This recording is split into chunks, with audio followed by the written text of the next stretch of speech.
this is mentioned. Okay, let me take a little break here and then we will discuss the blood supply.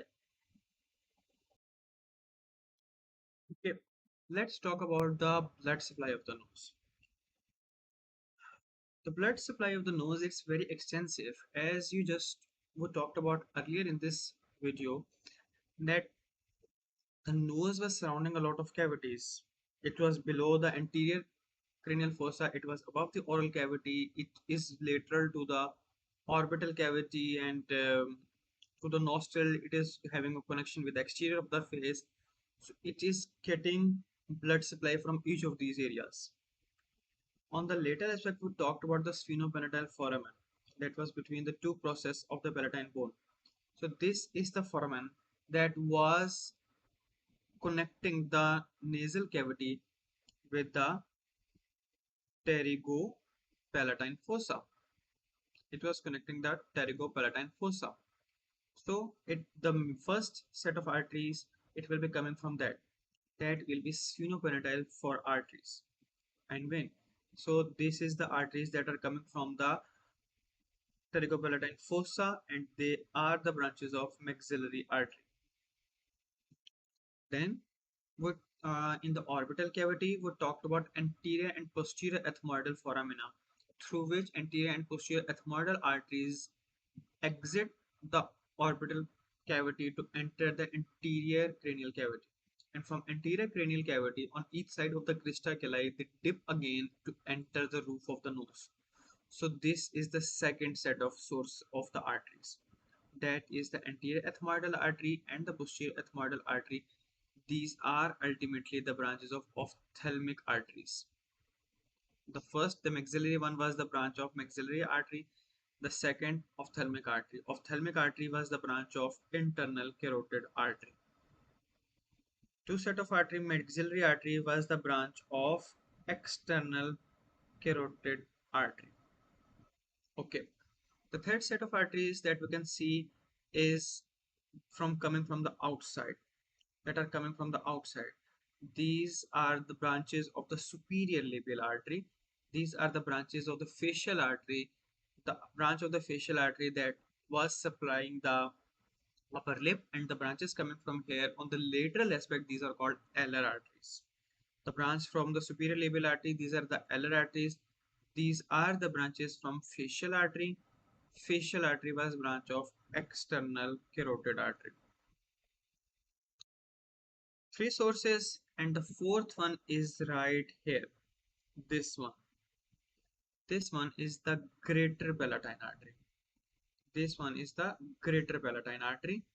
The greater palatine artery, it is actually a branch of maxillary artery that was going to the maxillary artery that was going down from the pterygopalatine fossa to the hard palate. It was supplying all of the hard palate, and then it climbed up to supply the nose. And it is not actually giving rise the supply to the lateral wall.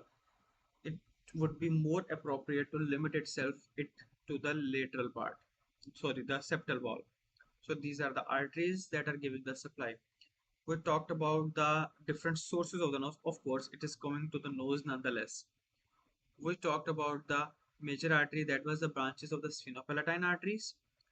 Then there was the anterior and posterior ethmoidal arteries, the arteries that were coming from the face, and the arteries that were coming from the palate, from the oral cavity. Let's on the lateral wall, let us talk about more of its branches. The sphenopalatine artery, it supplies most of the posterolateral aspect of the wall.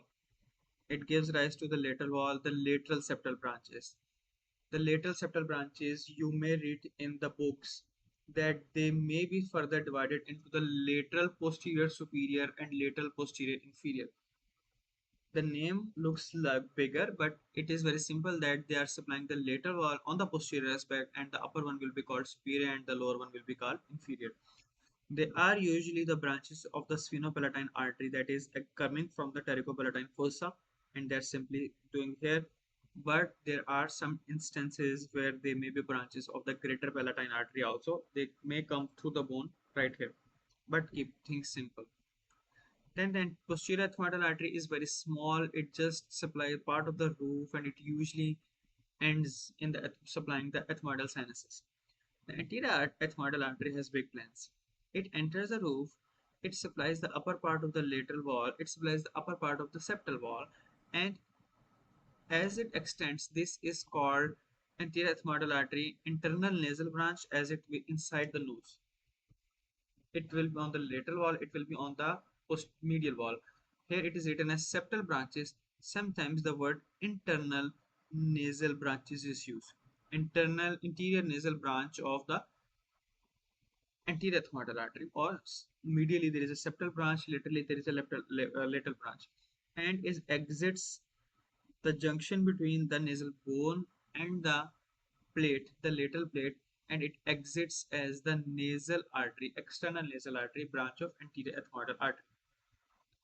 And this is the one we have been talking about since almost the start of the lectures. We talked about this in the face, we talked about this in the orbit, and we talked about this more importantly just recently when discussing the external supply of the nose.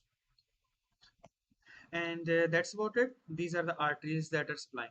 As you can see, they have a profuse anastomosis in this area, and this area, the profuse anastomosis, this is known as Kiesselbach's plexus, the Kiesselbach's area. Especially on the medial wall, it is the named as Kiesselbach's area. So we can see let's make the Kiesselbach's plexus. It is coming from four sources. First, Sphenopalatine artery from the maxillary artery. Second, the anterior posterior ethmoidal arteries, majorly anterior posterior ethmoidal artery from the ophthalmic artery. Third, here it will be septal branch from the superior labial artery as it are coming along the septum. And fourth, greater palatine artery coming from the nose, coming from the oral cavity and the hard palate. So these are the ones that are joining and making the arterial plexus on the medial aspect of the nose. So this is all about the blood supply of the nose. This is the Kiesselbach's plexus, and the Kiesselbach's plexus, the area, the bony area where Kiesselbach plexus is present, that is known as Kiesselbach's area or Little's area. Little's area. That is the Little's area. So this is about the blood supply. This is a picture from Grant's Atlas. This is from the Gray's Atlas. You can pause your videos here and study them thoroughly if you want to. Then there is nerves. There are three set of nerves that are going to supply the nasal cavity. There will be branches from the ophthalmic division of the trigeminal nerve shown in the dark orange. There will be divisions from the maxillary division of the trigeminal nerve shown in yellow-orange tinge, and pure yellow, in the pure yellow color, the olfactory division. Thus, olfactory nerves, cranial nerve number 2 is shown. Let's go through them one by one.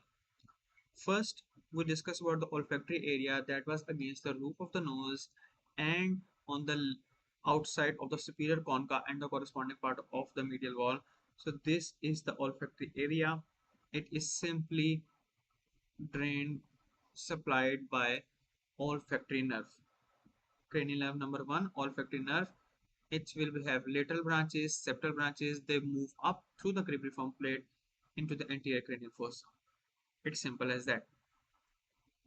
For the rest, there is a picture in the Kiesselbach, this picture. This is showing a red dotted line. I like discussing this red dotted line also very much. If you draw a line moving from the anteroinferior to the posterior superior aspect, this line demarcates the two sources. The nasal cavity in front and above it is supplied by the ophthalmic division of the trigeminal nerve, and below and inferior to it, it is supplied by a maxillary division of the trigeminal nerve. So this is the two branches. Let us identify the individual nerves on both of the walls. On the posterior inferior aspect, let's talk about the maxillary nerve branches. The branches that are coming from the Sphenopalatine foramen. To make things a little difficult, their name is not shared with the arteries. Here there are two set of branches, the one that is on the lateral wall above, the one that is on the lateral wall below. These will be posterior superior lateral nasal branches, and this will be posterior inferior lateral nasal branches. Posterior superior lateral nasal branches are coming directly from the pterygopalatine ganglion, and the posterior inferior lateral nasal branches are coming from greater palatine nerves that were coming from the pterygopalatine ganglion. So indirectly coming from that, but directly they are originating from the greater palatine nerve. And you can see they are not entering from the sphenopalatine foramen, they are coming through the junction between the sphenoid bone and the vertical plate of the palatine bone. And another set of artery nerves that are going to supply this is the inferior alveolar nerves. All the three sets of alveolar nerves, all the sets of superior alveolar nerves, the anterior superior, the middle superior, and the inferior superior, they are coming from the maxillary nerve V2. So they are branches of that. So these are the nerves that are coming from the maxillary nerve that included the posterior superior nasal branches from the pterygopalatine ganglion directly, posterior inferior lateral nasal branches coming from greater palatine nerve, and the septal branches from the anterior superior alveolar nerve. That was basically branch of infraorbital nerve, that is a branch of, and you can see the nerve coming inside the nose from the outside. This is the branches of the infraorbital nerve that we discussed in the face and the external of the nose.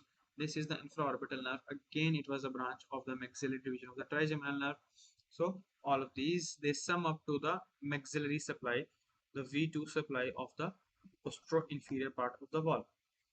Anteriorly, and just maxillary division on the medial aspect, it consists of one big nerve that is known as nasopalatine nerve.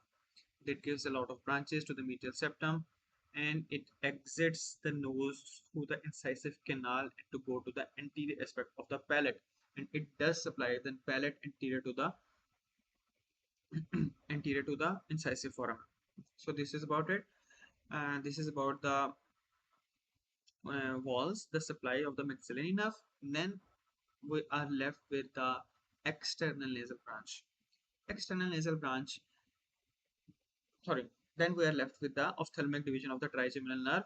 The only nerve that is representing ophthalmic division of the trigeminal nerve is this anterior ethmoidal nerve. It runs on the inside, the part that is supplying the anterosuperior part of the lateral wall. It is supplying anterosuperior part of the septal wall. These will be septal branches or lateral branches of the anterior ethmoidal nerve. And especially the lateral nerve, the exit between the junction of the nasal bone and the cartilage, and the one that runs outside to the tip of the nose, that will be the external nasal branch of the anterior ethmoidal nerve. This is an alternate picture from Grant Sutler's Kiesselbach anatomy. So you can study this picture by pausing this slide here. The lymphatic drainage of the nose, it's similarly divided into the two parts. The anterior part, it is drained with the face. It is drained with the face, and it drains to the submandibular group of lymph nodes. In the posterior group of the nodes, it drains with the pharynx. It goes to the retropharyngeal group of lymph nodes and upper deep cervical nodes. This is about the all the